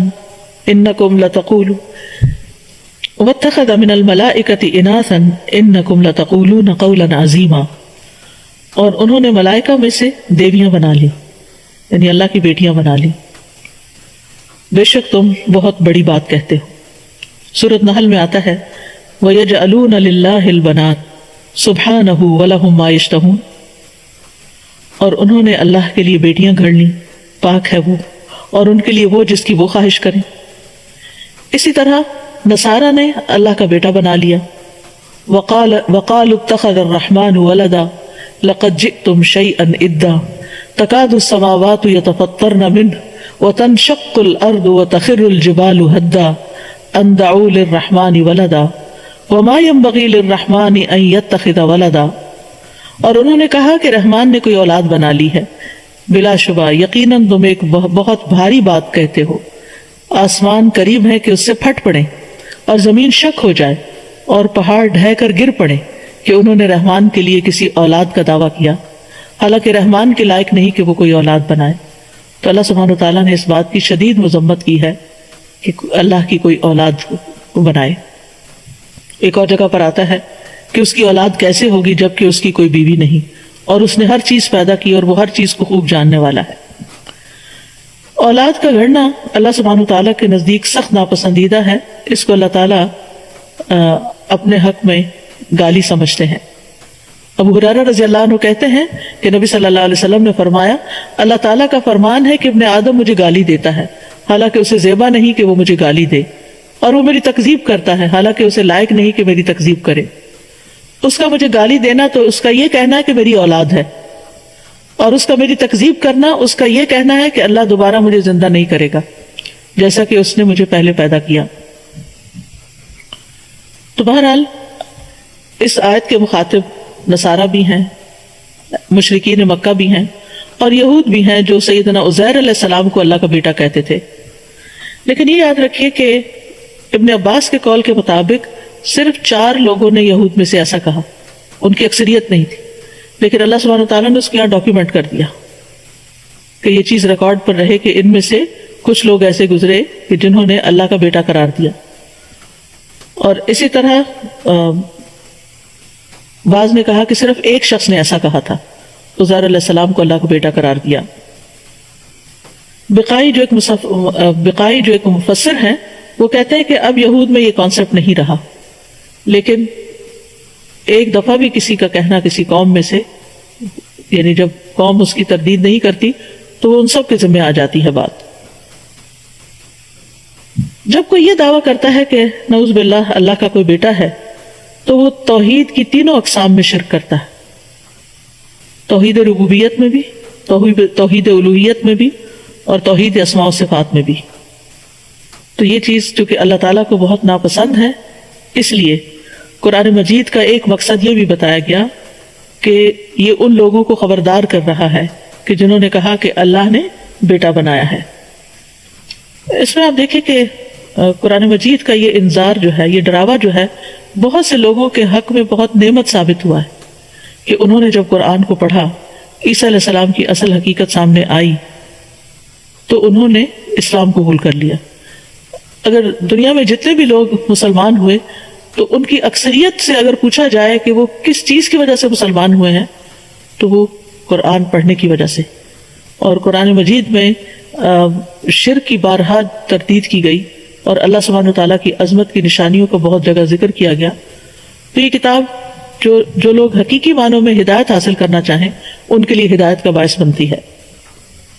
پھر اللہ تعالیٰ مزید اس بات کی تردید فرماتے ہیں، ما لهم به من علم ولا لآبائهم کبرت کلمۃ تخرج من افواہہم ان یقولون الا کذبا. نہ انہیں اس کا کوئی علم ہے اور نہ ان کے باپ دادا کو. بہت بڑی بات ہے جو ان کے منہوں سے نکلتی ہے، وہ سراسر جھوٹ کے سوا کچھ نہیں کہتے، یعنی وہ صرف جھوٹ ہی بول رہے ہیں.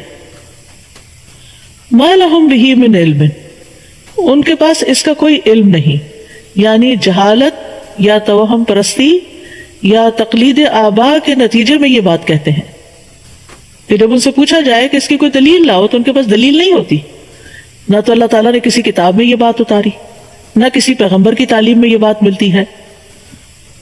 تو یہ محض لا علمی میں ایسی باتیں کرتے ہیں. تو آپ دیکھیے کہ لا علمی جو ہے ایک بہت بڑی مصیبت ہے انسان کے لیے، بہت بڑی آفت ہے. جب علم باقی نہ ہو تو پھر انسان جاہل ہی رہ جاتا ہے، علم نہ ہو تو. اور پھر فرمایا کہ اگر یہ کہتا ہے کہ ہمارے آباء و اجداد کرتے تھے یہ، تو ان کی بھی تردید کر دی گئی کہ آباء و اجداد کے پاس بھی کوئی علم نہیں ہے، یعنی نہ ان کے پاس نہ ان کے آباء و اجداد کے پاس. تو ان کا یہ قول کسی علم اور یقین پر مبنی نہیں ہے. کبرت کلمۃ تخرج من افواہہم، بہت بڑی بات ہے، یعنی بہت بڑا جھوٹ ہے، بہت بڑی کفریہ بات ہے. تخرج من افواہہم، جو نکل رہی ہے ان کے منہوں سے، یا فعل مضارع آیا ہے، یعنی مسلسل یہی بات دہراتے چلے جا رہے ہیں، ایک جنریشن کے بعد دوسری جنریشن اسی چیز کو بار بار ریپیٹ کر رہی ہے۔ اب یہاں پر لفظ افواہ استعمال ہوا ہے، جو فو واہ فی سے ہے، یعنی فو کہتے ہیں منہ کو، یعنی ان کے منہوں سے ہی بات نکل رہی ہے، ان کے دل اور دماغ سے نہیں، کیونکہ جب کوئی بات انسان جس پر غور و فکر کرتا ہے، جس کو پوری طرح انالائز کرتا ہے، اس کو ہر طرح سے جانچتا پرکھتا ہے، تو پھر انسان اس بات کو کرنے سے پہلے سوچتا ہے، لیکن یہ بے سوچے سمجھے یہ بات کر رہے ہیں۔ کبرت کلمۃ تخرج من افواہہم، تو اس سے ایک بہت اہم بات پتہ چلتی ہے کہ بے سوچے سمجھے بات نہیں کرنی چاہیے، صرف ایک کان سے سن کے وہی بات نقل کر دینا یہ ہمارے دین کا حصہ نہیں ہے، یہ ناپسندیدہ ہے۔ ہم سب کو بھی سوچنا چاہیے کہ ہماری زبانوں سے کیا نکلتا ہے جو ہم بے سوچے سمجھے کہتے ہیں، کیونکہ بے سوچے سمجھے کوئی بات کہنا جو ہے یہ اللہ سبحانہ تعالیٰ کے نزدیک بہت ناپسندیدہ۔ ایک حدیث میں آتا ہے کہ انسان ایک بات منہ سے نکالتا ہے اور اس کی وجہ سے وہ جہنم میں 70 سال کے فاصلے پر جا گرتا ہے، ایک بات بے سوچے سمجھے جس کا اس کو ادراک بھی نہیں ہوتا۔ تو یہ اسی قسم کی باتیں جو ان کے منہوں سے نکل رہی ہیں، بے سوچے سمجھے نکل رہی ہیں، جو اللہ سبحانہ تعالیٰ کی شان میں گستاخی ہے، جو اللہ تعالیٰ کی ذات میں شرک ہے، اس کی صفات میں شرک ہے، تو یہ اللہ تعالیٰ کے نزدیک بہت سخت بات ہے۔ یہ تو خیر بہت ہی بڑی بات ہے جو شرکیہ بات ہے، لیکن بعض اوقات ہم بے سوچے سمجھے دوسروں کے بارے میں فیصلے کر دیتے ہیں، مثلاً کسی قوم کے بارے میں، امریکنز ایسے ہوتے ہیں، چائنیز ایسے ہوتے ہیں، فلاں ایسا ہے، یہ سلفی ایسا ہے، یہ صوفی ایسے ہیں، یہ مسجد والے سارے ایسے ہیں، یعنی اس قسم کی باتیں جس میں ہو سکتا ہے کہ چند لوگ وہ غلطی کر بھی رہے، لیکن سارے تو نہیں ہوتے۔ آپ نے تو سب کو ہی بلیم کر دیا، آپ سب کے پیچھے پڑ گئے۔ مثلاً بعض اوقات کوئی ایک شخص غلط کام کرتا ہے تو پھر آپ سب کو ہی اگر غلط قرار دے رہے ہیں تو آپ ناانصافی کی بات کر رہے ہیں۔ اسی طرح بہت زیادہ مبالغہ آرائی سے بات کرنا، یہ تو ہے ہی ایسا، یا بے سوچے سمجھے جو منہ سے آئے نکال دینا، جذبات میں، غصے میں، تو انسان کو اپنی زبان کی بہت حفاظت کرنے کی ضرورت ہے، کیونکہ بعض اوقات انسان بہت سے نیک عمل بھی کرتا ہے لیکن اس کے ساتھ ساتھ اپنی زبان کا صحیح استعمال نہیں کرتا، جس کی وجہ سے وہ بہت مصیبت میں پڑ جاتا ہے۔ اور خصوصاً دین کے بارے میں کوئی بات بے سوچے سمجھے نہیں کرنی چاہیے۔ شیطان انسان کے دل میں وسوسے ڈالتا ہے اور پھر انسان اللہ کے بارے میں بدگمانی کرتا ہے، اس کے رسول کے بارے میں، اس کی کتاب کے بارے میں، ایمان والوں کے بارے میں، تو یہ چیز بھی انتہائی خطرناک ہے۔ انسان شیطانی وسوسوں کو زبان پر نہ لائے، جب تک وہ ذہن میں رہتے ہیں تو ان پہ پکڑ نہیں، لیکن جب وہ چیزیں انسان یعنی ان پہ یقین کرنے لگتا ہے اور ان کو بیان کرنے لگتا ہے اور ان کو آگے ٹرانسفر کرنے لگتا ہے تو یہ چیز قابل مواخذہ ہو جاتی ہے۔ تو کبرت کلمۃ تخرج من افواہہم، اور جیسے کہ قرآن مجید میں آتا ہے کہ وَأَن تَقُولُوا عَلَى اللَّهِ مَا لَا تَعْلَمُونَ، بہت بڑا گناہ ہے کہ تم اللہ کے بارے میں وہ باتیں کہو جو تم جانتے ہی نہیں، جن کا تمہیں علم ہی نہیں۔ آپ دیکھیے کہ اگر اپنے آپ کو رکھ کے دیکھیے، کیا آپ کے بارے میں اگر کوئی جھوٹی بات کہے اور اس کو مشہور بھی کر دے اور اس کو ایک سچ کی طرح بنا کے پیش کرے تو آپ کی کیا کیفیت ہوگی؟ یعنی انسان سوچے ذرا اپنے بارے میں کہ جب اس کے اوپر جھوٹی کوئی تہمت لگتی ہے یا جھوٹی بات اس کے بارے میں کی جاتی ہے تو وہ سراپا آگ ہو جاتا ہے، سیخ پا جس کو کہتے ہیں، اس کو آگ لگ جاتی ہے کہ میں نے نہ یہ بات کہی، نہ میں نے سوچی، نہ میں نے کسی کو اس کے بارے میں کچھ بتایا، اور یہ بلا وجہ میرے ذمہ لگ رہا ہے۔ تو اگر کوئی شخص اللہ کے بارے میں جھوٹ کہتا ہے، کیونکہ ان یقولون الا کذبا، نہیں یہ کہہ رہے ہیں مگر جھوٹی، اور جھوٹ کیا ہوتا ہے؟ خلاف حقیقت بات، یہ لوگ جھوٹی بات ہی کر رہے ہیں۔ تو ہم اپنے بارے میں کوئی بات جھوٹی نہیں سننا چاہتے تو ہم دین کے معاملے میں جھوٹی باتیں کیوں کرتے ہیں؟ تو یاد رکھیے کہ بے سوچے سمجھے کی جانے والی بات جو ہے وہ انسان کو جہنم تک پہنچانے والی ہے۔ اللہ سبحانہ و تعالیٰ ان سب کی جھوٹی باتوں پر صبر کرتے ہیں اور ان کو پھر بھی کھانے کو رزق دے رہے ہیں۔ جبکہ اگر ہمارے اوپر کوئی جھوٹا الزام لگائے تو ہم اس کی مدد بند کر دیں. حضرت ابو بکر جیسے رضی اللہ عنہ جیسے مخلص ترین انسان کو جو ہر نیکی اللہ ہی کے لیے خالص کرتے تھے، جب انہیں پتہ چلا کہ ان کے بھتیجے نے ان کی بیٹی کے اوپر الزام لگا دیا یا الزام لگانے والوں میں وہ شامل ہو گیا، تو چونکہ وہ ان کا وظیفہ دیتے تھے تو فوراً کہنے لگے کہ آج کے بعد میں اس کی مالی مدد نہیں کروں گا. لیکن اللہ سبحانہ وتعالیٰ نے ان کو بھی تلقین کی کہ ٹھیک ہے جو بھی ہے، لیکن اہل الفضل جن کو اللہ نے مال دے رکھا ہے، جن کو اللہ نے عطا کر رکھا ہے، وہ کسی اور کو دینے سے کترائے نہیں یا قسم نہ کھائے کہ وہ اوروں کو نہیں دیں گے. یعنی جو ضرورت اوروں کو نہیں، جو مسکین اور یتیم اور فی سبیل اللہ ہجرت کر رہے ہیں ان پہ خرچ نہیں کریں گے. تو اس کے بعد حضرت ابوبکر کے بارے میں آتا ہے کہ انہوں نے وہ وظیفہ دگنا کر دیا تھا. یقولون الا کذبا، نہیں کہتے مگر یہ جھوٹی بات. تو اس جھوٹ کے پیچھے نہیں جانا چاہیے کیونکہ اس میں کوئی دلیل نہیں. اور جھوٹ کیا ہوتا ہے؟ الخبر المخالف للواقع، یعنی جان بوجھ کے ہو یا انجانے میں ہو، حقیقت کے برخلاف خبر دینا. اور آج کل کے سیناریو میں یہ بات کہنا چاہوں گی کہ چونکہ سوشل میڈیا بہت ایزیلی اویلیبل ہے ہر ایک کو، گاؤں دیہات میں بیٹھے ہوئے لوگ بھی اس میں شریک ہیں اور شہروں کے بھی اور ہر جگہ کے. تو اس موجودہ بیماری میں، کرونا وائرس میں جو لوگ جھوٹی افواہیں پھیلا رہے ہیں یا غلط قسم کے لوگوں کو صحت کے لیے مشورے دے رہے ہیں، ان سب کو اللہ سے ڈرنا چاہیے کہ کسی کو مس لیڈ بھی نہ کریں، کسی کو ایسی چیز بھی نہ کہیں کہ جو اس کے لیے مزید نقصان دہ ہو، اور اسی طرح جھوٹی خبریں بھی نہ پھیلائیں. یعنی ایسی باتیں گھڑ گھڑ کے عام نہ کریں کہ جس سے لوگوں کا morale اور ڈاؤن ہو، بلکہ امید کی بات کریں، اللہ کی طرف رغبت کی بات کریں. کیونکہ لغو باتیں کرنا، جھوٹی باتیں کرنا انسان کے عمل کو بھی نقصان دینے والی بات ہے، انسان کے ایمان کو خراب کر دینے والی بات ہے. جھوٹ جو ہے وہ انسان کے ایمان کو اس طرح نقصان دیتا ہے جس طرح الوا شہد کو بگاڑ دیتا ہے. یعنی انسان کے کیے کرائے پہ پانی پھیرنے والی چیز ہے. تو اس لیے افواہوں سے خاص طور پر بہت سے اسکیمز عام ہوئے ہوئے ہیں اور اس سے دوسروں کو بیوقوف بنایا جاتا ہے، اور بھولے والے عوام جو ہیں وہ ان چیزوں کو حقیقت سمجھ کر ان کو دوسروں کے ساتھ بھی شیئر کر لیتے ہیں، اور پھر ایک جھوٹ جو ہے وہ پوری دنیا میں نشر ہونے لگتا ہے. اللہ سبحانہ وتعالیٰ ہم سب کو اس سے بچا کے رکھے. کیونکہ ایک طرف جو تکلیف ہے یا جو وبا ہے وہ تو اپنی جگہ ہے ہی، لیکن جو مس انفارمیشن ہوتی ہے، ڈس انفارمیشن ہوتی ہے، وہ ہمیشہ چیزوں کو اور زیادہ بڑا کر کے بتاتی ہے اور اس خوف میں اور زیادہ اضافہ کر دیتی ہے. تو اس لیے انسان کے پاس اگر کرنے کی کوئی بات ہو تو کوئی یقینی بات کرے، ورنہ خاموش رہے. کبھی کسی لیڈر کے بارے میں افواہ پھیلا دینا، کبھی کسی قوم کے بارے میں افواہ پھیلا دینا، تو ان افواہوں سے پرہیز کرنے کی ضرورت ہے. نیکسٹ آیت ہے فَلَعَلَّكَ بَاخِعٌ نَفْسَكَ عَلَىٰ آثَارِهِمْ إِن لَّمْ يُؤْمِنُوا بِهَٰذَا الْحَدِيثِ أَسَفًا، پس شاید آپ اپنی جان ان کے پیچھے غم سے ہلاک کر لینے والے ہیں اگر وہ اس بات پر ایمان نہ لائے. یہاں نبی صلی اللہ علیہ وسلم کے جذبات کا اظہار کیا جا رہا ہے کہ آپ قریش کے ایمان لانے کی انتہائی شدید خواہش رکھتے تھے، اور ان کے اعراض اور گریز سے آپ کو سخت تکلیف ہوتی تھی. تو آپ کی اسی کیفیت کا یہاں پر ذکر کیا گیا ہے.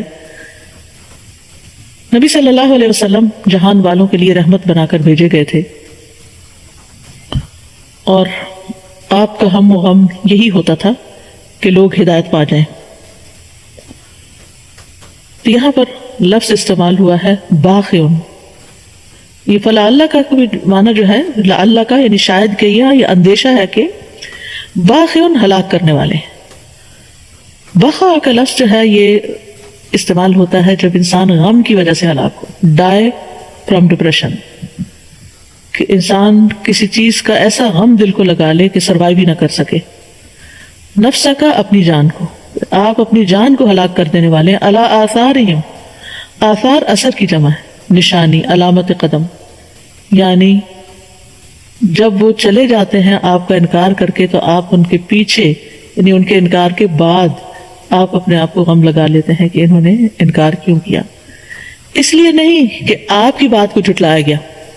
دیکھیے ہم غم کیوں کرتے ہیں؟ مثلا اگر ہم کسی کو کوئی بات بتاتے ہیں اور وہ نہیں مانتا تو ہمیں اپنی بے عزتی محسوس ہوتی ہے، ہمیں اس کا غم لگتا ہے کہ ہمارے ساتھ کسی نے کیا کیا. لیکن آپ کا غم یہ نہیں تھا کہ میرے ساتھ کیا کر رہے ہیں یہ، آپ کا غم یہ تھا کہ یہ اپنے ساتھ کیا کر رہے ہیں، اپنے اوپر کتنا ظلم کر رہے ہیں، کہ ان کو اگر انہوں نے ہدایت نہ پائی، ان لم یؤمنوا بہذا الحدیث، اگر یہ اس حدیث یعنی اس قرآن پر ایمان نہیں لائے تو پھر ان کا بنے گا کیا، ان کا انجام کیا ہوگا، نتیجہ کیا نکلے گا. اور اسفا کا مطلب ہے افسوس کر کر کے. اسف کا لفظ جو ہے انتہائی غم اور غصے دونوں کے لیے استعمال ہوتا ہے. مثلا کسی دوست کے اس کو تنہا چھوڑ کر چلے جانے پر جو افسوس ہوتا ہے، مثلا کوئی کسی کو چیٹ کر لے، کوئی کسی کو چھوڑ کے چلا جائے اور وہ اس کے فراق پہ صبر نہ کر سکے، مثلا کوئی شوہر اپنی بیوی کو چھوڑ دے، طلاق دے دے، اور بیوی اس غم میں گل گل کر اپنے آپ کو ختم کر لے، اس کے لیے زندگی کی ساری نعمتیں اور ساری عیش و عشرت جو ہے وہ ختم ہو کے رہ جائے، تو اس کیفیت کے لیے بھی اسف کا لفظ استعمال ہوتا ہے. اور اسی طرح کسی کے ناروا سلوک پر جو انسان کو غصہ آتا ہے اس کے لیے بھی اسف کا استعمال ہوتا ہے. تو چونکہ قریش میں آپ کے اہل خاندان بھی تھے، وہ سب آپ کے اہل وطن بھی تھے، تو ان کا اعراض اور ان کی بے رخی جو تھی وہ آپ کے لیے تکلیف کا باعث تھی. تو آپ کی اس حالت کو اس سے تشبیہ دی گئی ہے کہ جیسے کسی کے عزیز پیارے نے اس کو چھوڑ دیا تو وہ غم سے ہلاک ہو رہا ہے، تو آپ کے ان کے دین کو قبول نہ کرنے کی وجہ سے، کیونکہ قرآن نے واضح کہہ دیا آپ کا غم کس وجہ سے، لم یؤمنوا بہذا الحدیث، کہ اس بات کو، اس قرآن کو نہ ماننے کی وجہ سے آپ اس غم کا شکار ہیں. قرآن مجید میں کئی اور جگہ پر بھی نبی صلی اللہ علیہ وسلم کو تسلی دی گئی اور آپ کو کہا گیا کہ آپ غم نہ کریں. مثلا سورۃ فاطر میں آتا ہے فَلَا تَذْهَبْ نَفْسُكَ عَلَيْهِمْ حَسَرَاتٍ، سو آپ کی جان ان پر حسرتوں کی وجہ سے نہ جاتی رہے. سورۃ شعراء میں آتا ہے لَعَلَّكَ بَاخِعٌ نَفْسَكَ أَلَّا يَكُونُوا مُؤْمِنِينَ، شاید آپ اپنے آپ کو ہلاک کر ڈالیں گے کہ وہ ایمان نہیں لانے والے. سورۃ الحجر میں آتا ہے وَلَا تَحْزَنْ عَلَيْهِمْ، ان پر غم نہ کرو. المائدہ میں آتا ہے فَلَا تَأْسَ عَلَى الْقَوْمِ الْكَافِرِينَ، کافر قوم پر تم افسوس نہ کرو. فَإِنَّمَا عَلَيْكَ الْبَلَاغُ، سورۃ رعد میں آتا ہے فَإِنَّمَا عَلَيْكَ الْبَلَاغُ، آپ پر تو پہنچا دینے کی ذمہ داری ہے. یعنی لوگوں کا جو رسپانس تھا اس پر آپ ڈسہارٹ ہو رہے تھے. لیکن آپ دیکھیے کہ ہم لوگوں کے غم کیا ہوتے ہیں، ہم کس بات پر ہلاک ہوتے رہتے ہیں یا اپنے آپ کو کرتے ہیں. جب لوگ ہمارا حق ہمیں نہ دیں، لوگ ہمارے ساتھ بدسلوکی کریں، لوگ بد اخلاقی برتیں، تو ایسے میں ہمیں غصہ بھی آتا ہے، ہمیں افسوس بھی ہوتا ہے. اور بعض لوگ تو یہاں تک کرتے ہیں کہ اپنے آپ کو کٹ کر لیتے ہیں، زخمی کر لیتے ہیں، اپنے بال نوچتے ہیں، ٹکرے مارتے ہیں. بعض اوقات بچوں کو بھی آپ نے دیکھا ہوگا، کسی دنیا کی چھوٹی چھوٹی چیزوں کی، کسی کھیل کھلونے کی وجہ سے یا کسی بچے کی زیادتی کی وجہ سے جو کھیلتے ہوئے اس کے اوپر کر لیتا ہے، یا اور اسی طرح کی چیزوں کی بنا پر وہ اتنا روتے چیختے چلاتے ہیں کہ اپنے آپ کو زخمی کر لیتے ہیں. اسی طرح بعض لوگ سوئسائڈ کر لیتے ہیں کہ بے عزتی برداشت نہیں ہوئی یا ہماری بات کیوں نہیں مانی گئی. بعض محبتوں کے بڑے پیارے رشتے جو ہیں وہ چھوٹی چھوٹی باتوں پر ایک دوسرے سے ہمیشہ کے لیے جدا ہو جاتے ہیں کہ ہمیں ہمارے ساتھ وہ سلوک نہیں کیا گیا تھا جس کے ہم مستحق تھے. بعض ریلیشنز اس کی وجہ سے خراب ہو جاتے ہیں کہ مثلا شادی کے دن ہمیں پوچھا نہیں گیا، فلاں موقع پر ہمارے ساتھ ایسا سلوک نہیں کیا گیا. یعنی اگر دیکھا جائے تو لوگوں کے جو غم ہیں وہ بالکل مختلف ہیں. لیکن اسی طرح غصہ بھی کہ لوگ میری بات نہیں سنتے. آپ کوئی دعویٰ کا کام کریں، تعلیم کا کام کریں، شاگرد توجہ نہ دیں، سیریس نہ ہو تو آپ غصہ کرنے لگتے ہیں. تو یہاں پر نبی صلی اللہ علیہ وسلم کا اخلاق اور مقام پھر اسی لیے بڑا ہے کہ آپ کا غم اور غصہ کسی اور وجہ سے تھا. ہم دیکھتے ہیں کہ ایون پیغمبروں کے اندر بھی بعض اوقات جب وہ بہت زیادہ اپنی قوم سے مایوس ہو گئے تو ان کے اندر بھی افسوس کی وجہ سے پھر انہوں نے اپنی قوم کے لیے بد دعا بھی کی. جیسے نوح علیہ السلام نے اپنی قوم کے لیے جب بالکل ہی دیکھا کہ کوئی اصلاح کی صورت ہے ہی نہیں اور ایک کے بعد ایک جنریشن بگڑتی چلی جا رہی ہے تو انہوں نے بھی دعا کی. پھر اسی طرح موسیٰ علیہ السلام جب تو کوہ طور سے واپس آئے تھے اور ان کے پیچھے بنی اسرائیل نے بچڑے کو معبود بنا لیا تھا تو غضبان اسفا کا لفظ آتا ہے کہ بہت غضبناک اور غم کی حالت میں واپس آئے اور اپنی قوم کے ساتھ جو کیا اور اپنے بھائی کے ساتھ کیا وہ واقعہ ہم سب کو معلوم ہے۔ اصل میں بات یہ ہے کہ ہم جلد تبدیلی چاہتے ہیں، جلد اپنی بات منوانا چاہتے ہیں، جلد اپنے آپ کو ریکگنائز کرنا چاہتے ہیں، کروانا چاہتے ہیں، تو یہ چیزیں ہمارے اندر فرسٹریشن پیدا کرتی ہیں، غم اور غصہ پیدا کرتی ہیں۔ تو ہمیں ان سب چیزوں کا رسپانس کس طرح دینا چاہیے؟ صبر کے ساتھ دینا چاہیے، اور نبی صلی اللہ علیہ وسلم کے طریقے سے سبق سیکھنا چاہیے۔ لیکن نبی صلی اللہ علیہ وسلم کو اللہ سبحانہ وتعالیٰ نے تسلی دی کہ اگر یہ نہیں مانتے تو پھر یہ انہی کا قصور ہے، اور آپ اپنے آپ کو نہ بھلائیں، آپ اپنے آپ کو پریشان نہ کریں، آپ کی انما انت، ایک اور جگہ پر آتا ہے انما انت مذکر لست علیہم بمسیطر، آپ کا کام تو بس نصیحت کرنا ہے، آپ ان کے اوپر داروغہ بنا کر نہیں بھیجے گئے۔ یہاں ایک اور چیز کا بھی ہمیں جائزہ لینا چاہیے، اور وہ یہ کہ کیا ہمارے دل میں بھی انسانیت کا ایسا غم ہے، ایسا دکھ ہے کہ لوگ اللہ کی اطاعت کیوں نہیں کرتے، اللہ کی عبادت کیوں نہیں کرتے؟ ہم اپنی اولاد کو دیکھیں، اگر ہمارے بچے نماز نہیں پڑھتے تو ہمارا کتنا غم ہوتا ہے، اور اگر ہمارے بچے اسکول میں فیل ہو جاتے ہیں تو ہمارے غم کا حال کیا ہوتا ہے؟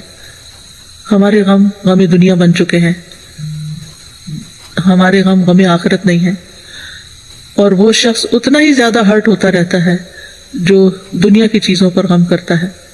اور جب انسان کا غم آخرت کا غم ہو جاتا ہے تو پھر اس پر اجر بھی ہے، اور اگر انسان کسی نتیجے کو نہیں بھی پہنچتا، اس کی زندگی میں کوئی نتیجہ سامنے نہیں بھی آتا، تو بھی اس کے لیے ایک تسلی ہوتی ہے کہ ہدایت دینے والا اللہ ہے۔ اگر آج ہمارے بچے سیدھے راستے پر نہیں اور ہم اپنا کنسرن شو کرتے رہیں، ہدایت کی بات کرتے رہیں، تو ایک دن اللہ تعالیٰ ان کو بھی ہدایت دے گا، کیونکہ ہمارے ہاتھ میں نہیں ہے نا، انک لا تہدی من احببت، آپ اس کو ہدایت نہیں دے سکتے جس سے آپ محبت کرتے ہیں۔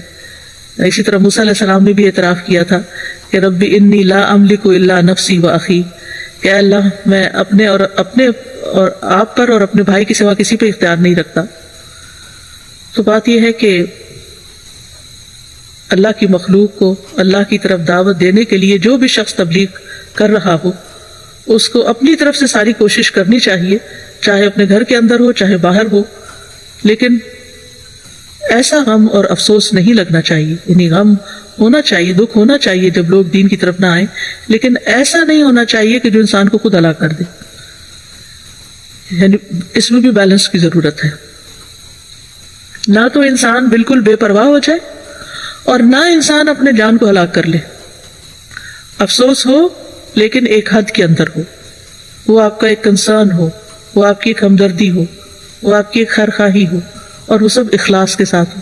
جتنا اخلاص زیادہ ہوتا ہے اتنا ہی انسان کے لیے ایسی چیزوں پر قابو پانا آسان ہو جاتا ہے۔ امام شافعی کہا کرتے تھے کہ مجھ سے کوئی میرا سارا علم بھی لے لے اور مجھے بالکل اس میں اکنالج نہ کرے اور میرا کوئی ذکر بھی نہ کرے تو بھی مجھے کوئی افسوس نہیں ہوگا، لیکن لے کوئی، یعنی بعض اوقات ایسا ہوتا ہے نا کہ کوئی کتاب لکھتا ہے تو کاپی رائٹ کر لیتا ہے، یا کوئی لیکچرز ہوتے ہیں یا کچھ، یا یہ کہ ان کے اوپر کوئی قیمت رکھ دی جاتی ہے، لیکن اب اسی وجہ سے آپ دیکھیں کہ اللہ سبحانہ وتعالیٰ نے ان لوگوں کو یہ عزت کیوں عطا کی۔ امام شافعی جو ہیں ان کا نام ہی سنتے ہیں یا ان کے کام کو دیکھتے ہیں تو دل محبت سے اور عزت اور تعظیم سے بھر جاتا ہے،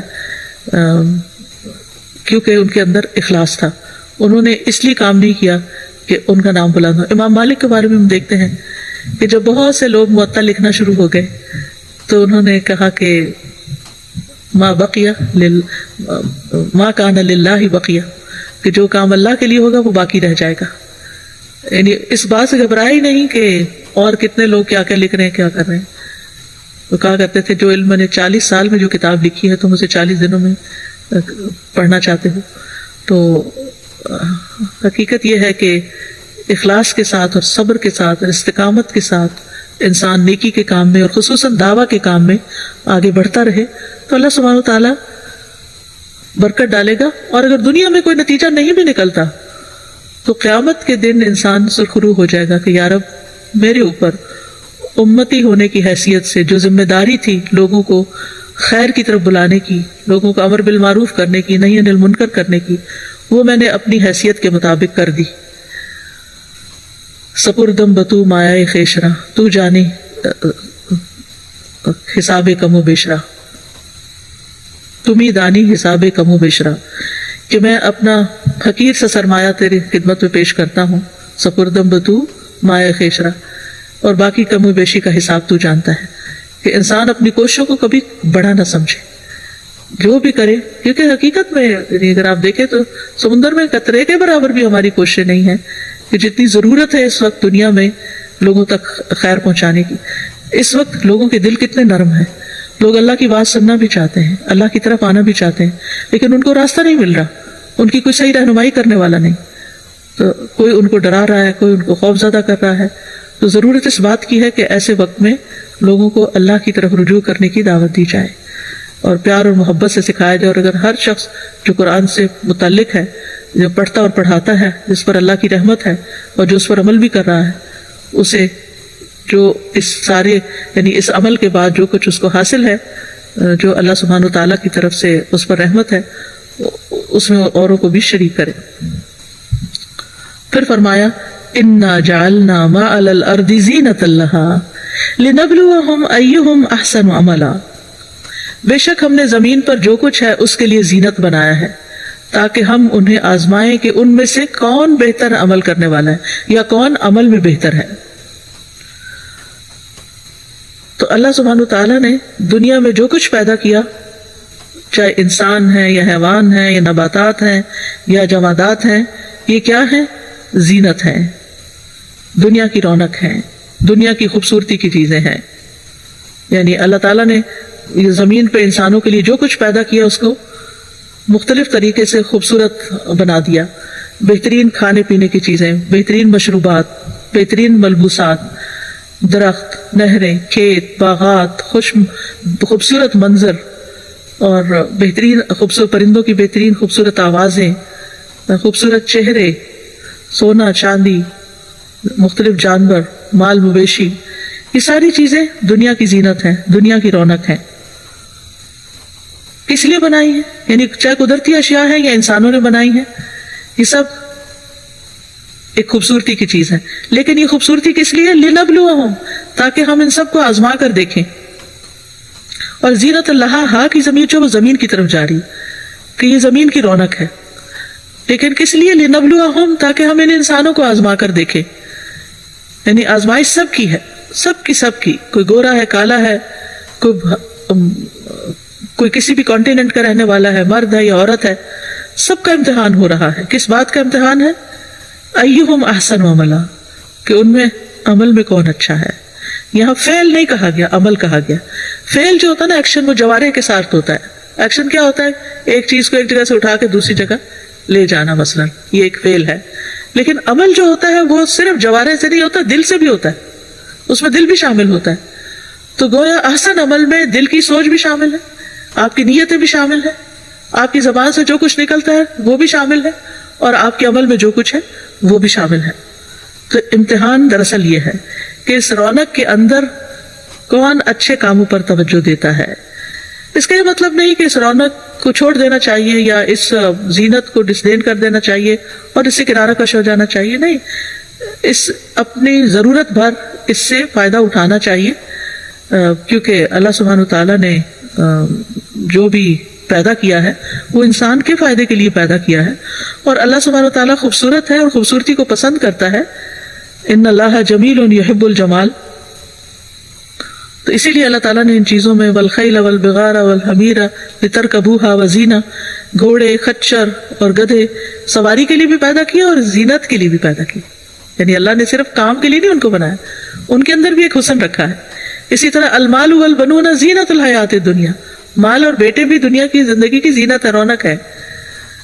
اور اسی طرح مویشیوں کا چرانا، بھیڑ بکریوں کا لے جانا، وَلَكُمْ فِيهَا جَمَالٌ حِينَ تُرِيحُونَ وَحِينَ تَسْرَحُونَ، تمہارے لیے اس میں خوبصورتی ہے جب تم صبح کے وقت ان کو چرانے لے جاتے ہو اور وہ شام کو لے آتے ہو.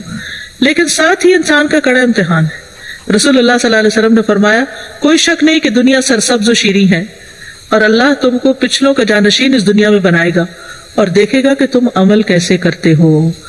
تو اصل میں ہمارے اعمال کا حساب ہے کہ ہم عمل کیسے کرتے ہیں. یعنی آزمائش کس چیز کی ہے کہ ان سب چیزوں کے اندر رہتے ہوئے ہمارا طرز عمل کیا ہے، ہم کس طرح کی زندگی گزارتے ہیں. تو یہاں پر کثرت عمل کی بات نہیں کی گئی، احسن عمل کا مطالبہ کیا گیا ہے. یعنی یہ نہیں کہا گیا کہ کوئی کس کے عمل بہت زیادہ ہے. ہو سکتا ہے ایک شخص 2 رکعت پڑھے جو دوسرے کی 200 رکعتوں پہ بھاری ہو اپنے خشوع و خضوع کی وجہ سے. بعض اوقات ہم ہر خانہ پوری کرے جاتے ہیں، ٹھیک ہے تہجد ہو گئے، فجر ہو گئی، اشراق ہو گئے، یہ بھی ہو گیا، ٹک ٹک ٹک یہ سب ہو گیا، لیکن یہ نہیں دیکھتے کہ اس کی کوالٹی کیسے ہے.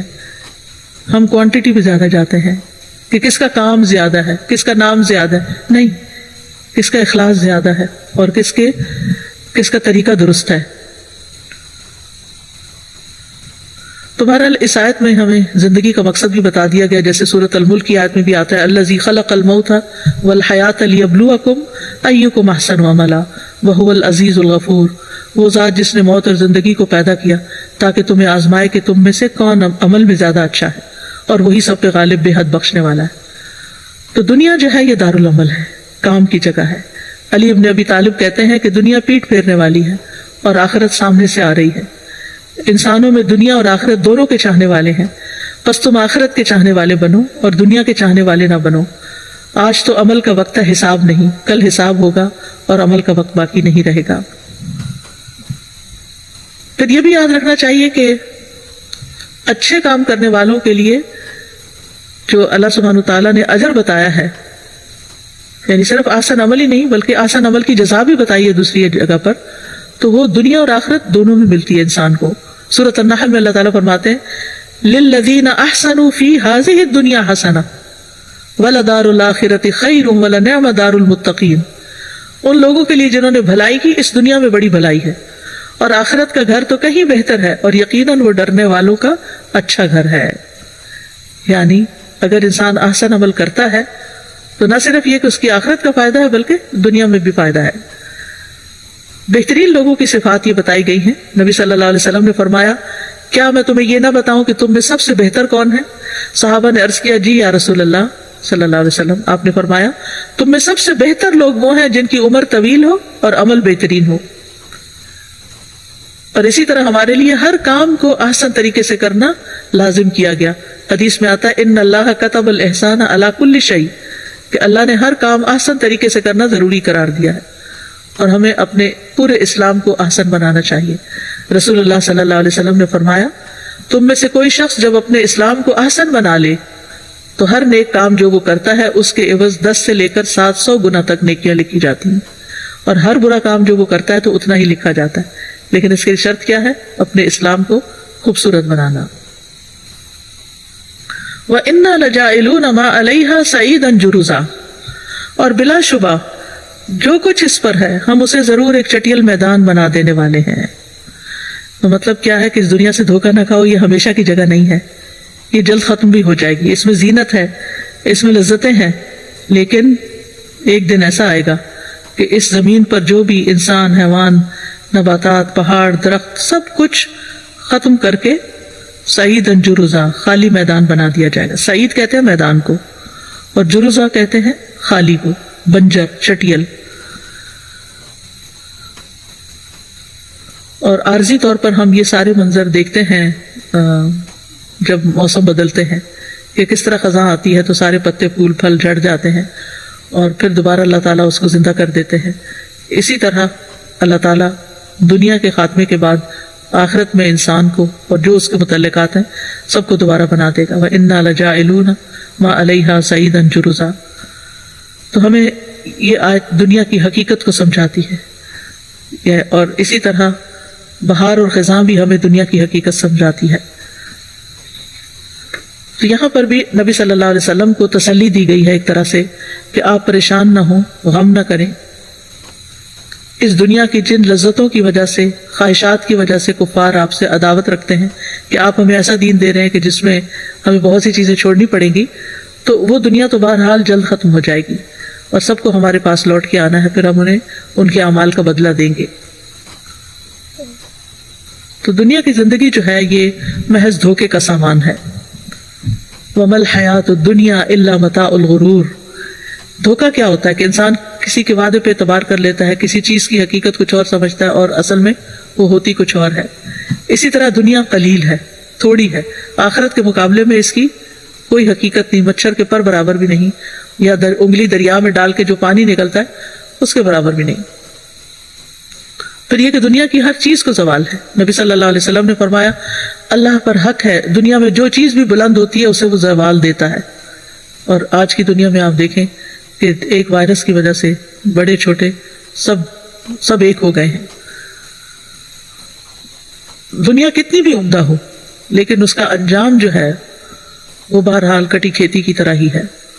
سورۃ یونس میں اللہ تعالیٰ فرماتے ہیں دنیا کی زندگی کی مثال تو ایسے ہے جیسے ہم نے آسمان سے پانی برسایا، جس سے زمین کی نباتات خوب گھنی ہو گئی، جس سے انسان بھی کھاتے ہیں اور چوپائے بھی، حتیٰ کہ زمین اپنی بہار پر آ گئی اور خوشنما معلوم ہونے لگی، اور کھیتی کے مالکوں کو یقین ہو گیا کہ وہ اس پیداوار سے فائدے اٹھانے پہ قادر ہیں۔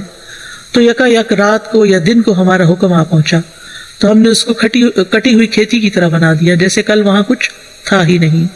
اسی طرح ہم اپنی آیات ان لوگوں کے لیے تفصیل سے بیان کرتے ہیں جو کچھ غور و فکر کرتے ہیں۔